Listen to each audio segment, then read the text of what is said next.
Hi, my name is Rahul. After finishing 12th grade, just like everyone else, I was confused about what to do next, whether I should go abroad to study or not. On top of that, everyone around me kept filling my mind with fear. They said, there's nothing there. What will you even do after going there? And how will you clear IELTS? I didn't have the answers to all those questions back then, but I did know one thing. I knew how I would clear the IELTS exam.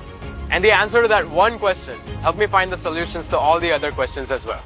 Cut રેસ્ટ વીડો બીજા વિડીયોમાં you rest. મહેરબાની ભાઈ તમારી, તમે cut બોલ્યા. અહીંયા ઉભા ઉભા તો મારા ટાંટિયા દુખી ગયા હતા. અરે વાહ, તમે તો બહુ જ મસ્ત ગુજરાતી બોલો છો. અરે મારા ભાઈ, once a Gujju always a Gujju. એ તો મારી કિસ્મત સારી હતી કે મને સારા ટાઈમ પર ગ્લોબલ કોલાયન્સ નું ગાઈડન્સ મળી ગયું. બાકી 4 થી 8 બેન્ડ લાવવામાં પણ મારા ટાંટિયા ખકડી ગયા હતા.